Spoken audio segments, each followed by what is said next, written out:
Literary critics, historians, avid readers, and even casual readers will all have different opinions on which novel is truly the greatest book ever written.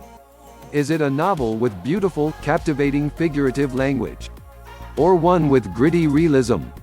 A novel that has had an immense social impact? Or one that has more subtly affected the world? Here is a list of 12 novels that, for various reasons, have been considered some of the greatest works of literature ever written. Anna Karenina. Any fan of stories that involve juicy subjects like adultery, gambling, marriage plots, and, well, Russian feudalism, would instantly place Anna Karenina at the peak of their greatest novels list. And that's exactly the ranking that publications like Time magazine have given the novel since it was published in its entirety in 1878. Written by Russian novelist Leo Tolstoy, the 8-part towering work of fiction tells the story of two major characters, a tragic, disenchanted housewife, the titular Anna, who runs off with her young lover, and a love-struck landowner named Konstantin Levin, who struggles in faith and philosophy. Tolstoy molds together thoughtful discussions on love, pain, and family in Russian society with a sizable cast of characters regarded for their realistic humanity. The novel was especially revolutionary in its treatment of women, depicting prejudices and social hardships of the time with vivid emotion. To Kill a Mockingbird. Harper Lee, believed to be one of the most influential authors to have ever existed, famously published only a single novel, up until its controversial sequel was published in 2015 just before her death. Lee's To Kill a Mockingbird was published in 1960 and became an immediate classic of literature.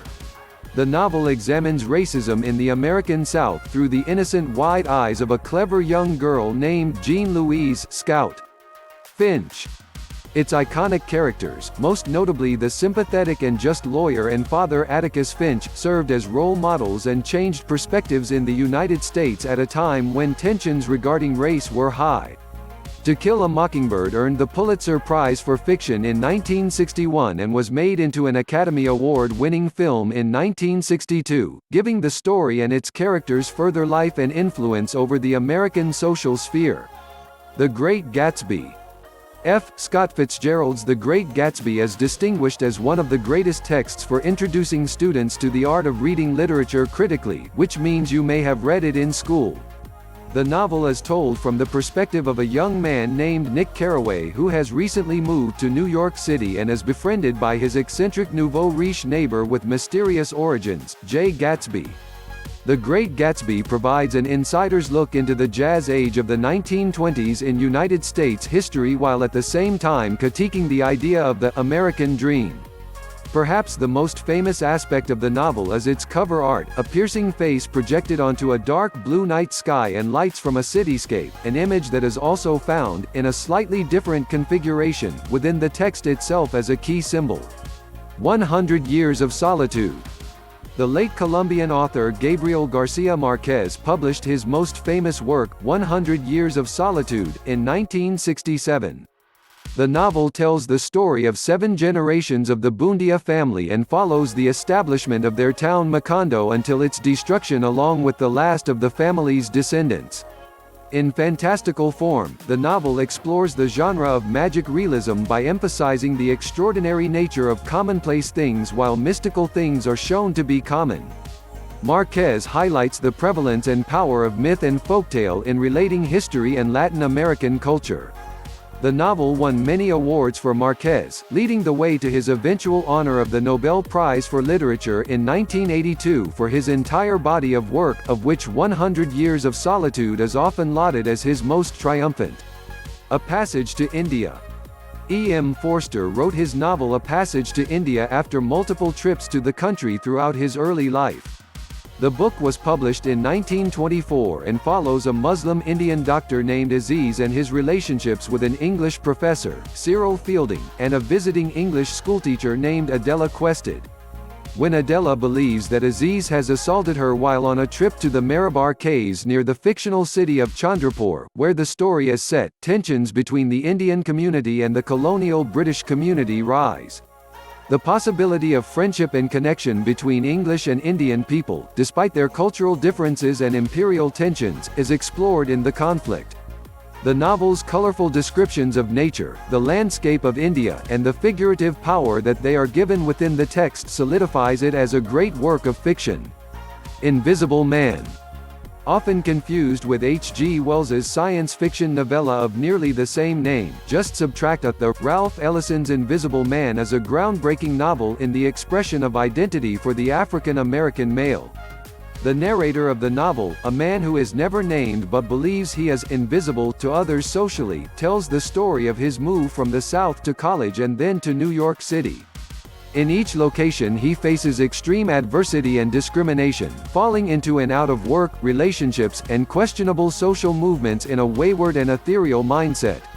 The novel is renowned for its surreal and experimental style of writing that explores the symbolism surrounding African American identity and culture. Invisible Man won the U.S. National Book Award for Fiction in 1953. Don Quixote. Miguel de Cervantes' Don Quixote, perhaps the most influential and well-known work of Spanish literature, was first published in full in 1615.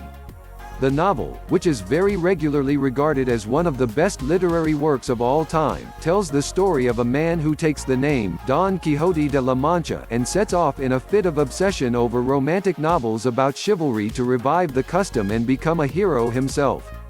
The character of Don Quixote has become an idol and somewhat of an archetypal character, influencing many major works of art, music, and literature since the novel's publication. The text has been so influential that a word, quixotic, based on the Don Quixote character, was created to describe someone who is foolishly impractical, especially in the pursuit of ideals, especially marked by rash, lofty romantic ideas or extravagantly chivalrous action. Beloved. Toni Morrison's 1987 spiritual and haunting novel Beloved tells the story of an escaped slave named Setha who has fled to Cincinnati, Ohio, in the year 1873.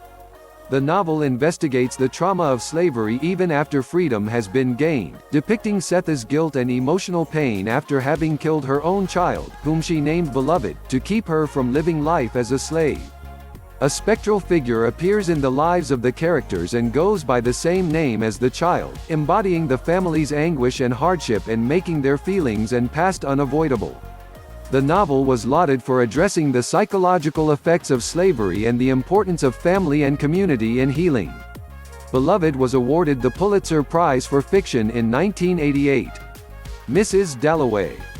Possibly the most idiosyncratic novel of this list, Virginia Woolf's Mrs. Dalloway describes exactly one day in the life of a British socialite named Clarissa Dalloway. Using a combination of a third-person narration and the thoughts of various characters, the novel uses a stream of consciousness style all the way through. The result of this style is a deeply personal and revealing look into the characters' minds, with the novel relying heavily on character rather than plot to tell its story. The thoughts of the characters include constant regrets and thoughts of the past, their struggles with mental illness and post-traumatic stress from World War I, and the effect of social pressures. The novel's unique style, subject, and time setting make it one of the most respected and regarded works of all time. Things fall apart. The Western canon of great literature often focuses on writers who come from North America or Europe and often ignores accomplished writers and amazing works of literature from other parts of the world. Chinua Achebe's Things Fall Apart, published in 1958, is one such work of African literature that had to overcome the bias of some literary circles and one that has been able to gain recognition worldwide despite it. The novel follows an Igbo man named Okonkwo, describing his family, the village in Nigeria where he lives, and the effects of British colonialism on his native country.